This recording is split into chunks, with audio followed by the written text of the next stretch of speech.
Hello everyone, இன்றைக்கி பாம்பே சட்னி எப்படி வைக்கிறதுன்னு நம்ம பார்க்க போகிறோம். முதல்ல கடாயில் கொஞ்சம் எண்ணெயை ஊற்றி கடுகு போட்டு அது கூடயே கொஞ்சம் பெருஞ்சீரகத்தையும் சேர்த்து போட்டுக்கோங்க.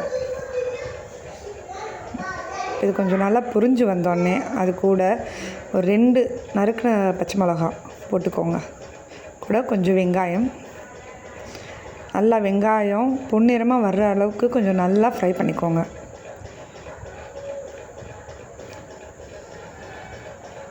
நல்லா கிளறினீங்கன்னா அது கொஞ்சம் நல்லா ப்ரௌனாக வந்துடும்.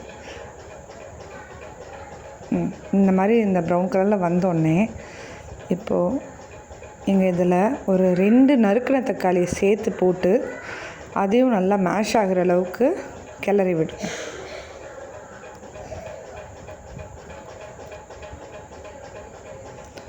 நல்லா மேஷ் ஆகி வந்துடுச்சு. கொஞ்சம் உப்பு போட்டுக்கோங்க.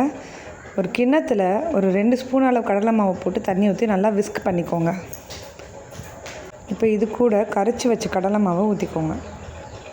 கூட எக்ஸ்ட்ராவாக ஒரு டம்ளர் தண்ணியை வாஷ் பண்ணி ஊற்றிக்கோங்க.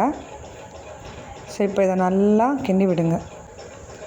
நல்லா கிண்டி விட்டுட்டு இது கூட பெருங்காயத்தூள் கொஞ்சம் தூவி விட்டுட்டு ஒரு கையளவு கொத்தமல்லி தூவி விட்டுட்டு நல்லா கிண்டுங்க. இது நல்லா கொதித்து வரட்டும். அவ்வளோதான். இதை நீங்கள் தோசை கூட, சப்பாத்தி கூட, இட்லி கூட, எது கூட வேணாலும் வச்சு சர்வ் பண்ணி சாப்பிட்லாம்.